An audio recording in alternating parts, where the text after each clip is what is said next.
Hinihiling ko lamang sa inyo na sagutin ng buong katotohanan ang mga katanungang ito. Padre, pwede ho bang bilisan nyo? Mabilis na ngayon, anak.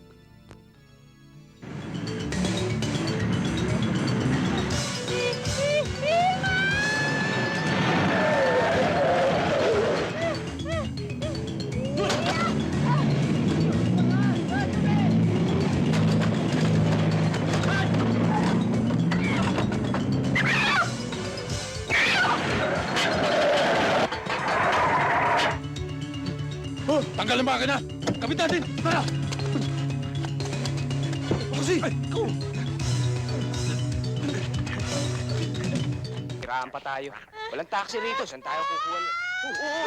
Aray! Ano ka ba nagagay? Mga tol, tulungan niyo ako. May mahabol sa akin. Humahabol. Asan yung humahabol? Ikaw talaga, naglalaro ka na naman. Hindi ako nagbibiro. May humahabol nga sa akin eh. Oy, tigilan mo na nga yan. Mahuli na kami. Mahuli na kami. Bakit saan ba kayo pupunta? Puro namang hindi mo alam. Nauna na nga si Mami. Sa kasal. Sino kakasal? Eh, sino pa? Eh, di si Raul. At si Brenda. Ikaw, Brenda. Opo.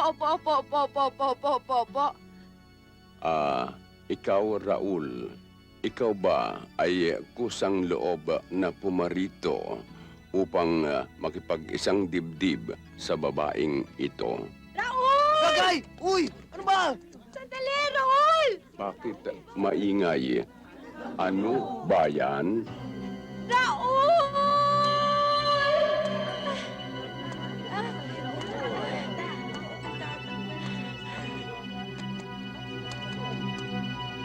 Anong ginagawa mo dito?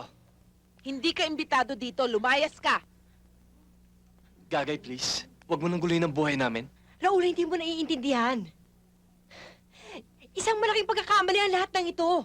Anong hindi ko naiintindihan? Ang pagtraidran mo ako? Ang talikuran mo ako sa panahong kailangan kita? Hindi mo ba alam muntik na namatay ang papa ko dahil sa ginawa? Pero ako ang ginamit sa operasyon ng papa mo. Pinalabas lang nila na galing sa kanila para pakasalan mo siya. Niloloko ka nila.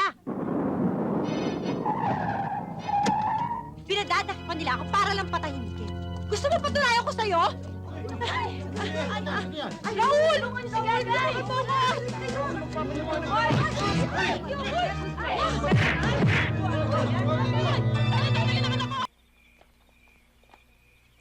Alam mo, matagal ka na namin gustong kausapin eh. Kaya lang, hindi namin alam kung paano. Oo nga, nahihiya na kami. Kasi kung ano-ano na nasabi namin sa'yo eh. Ang totoo niya, nakausap na namin si Mr. Gonzales. Alam na namin ang lahat. Sorry ah.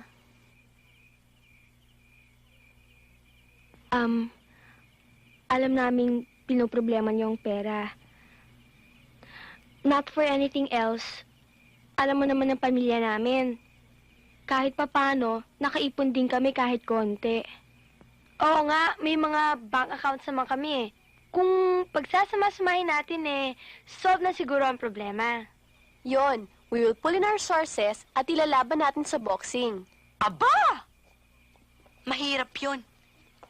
Ipubos na niyo lahat ang pera niyo. Eh kung matalo, paano?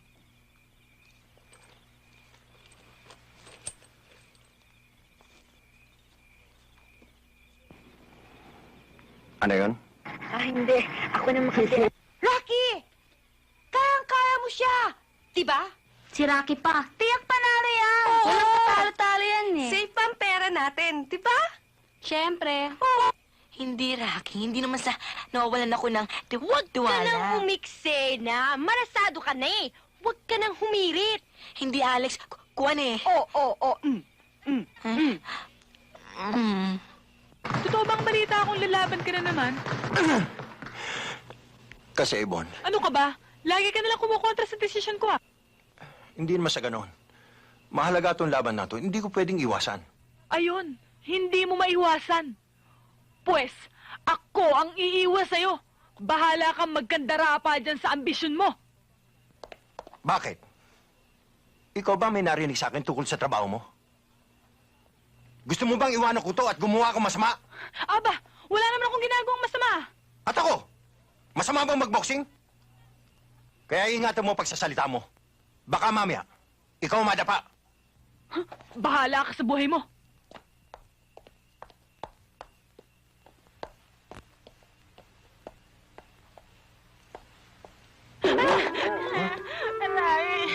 Aray ko. What happened? Oh, yan sasabi ko sa'yo eh. Mag-ingat ka yan, nadapa ka na oh. Aray na naman. Honorable. I'm a man of respect. Kagalang-galang, mahinahon, at higit sa lahat, mahaba ang aking pasyensya. Kaya lang, pag nagalit ako, hindi ko alam kung anong nangyayari sa akin.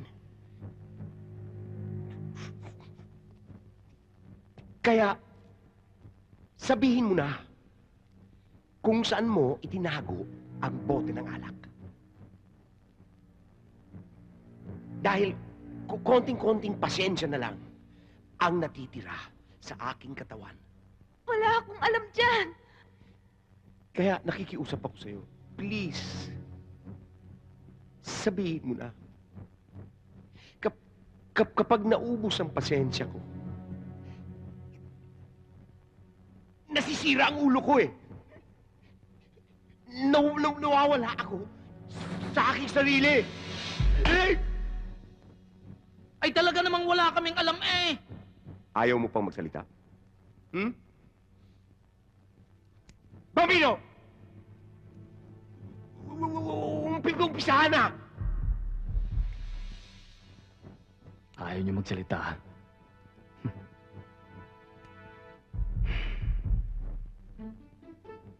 Tingnan natin ang tigas niyo.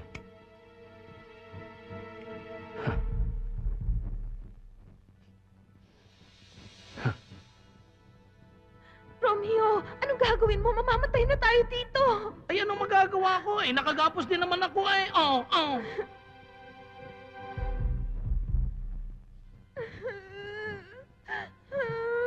Wag ko.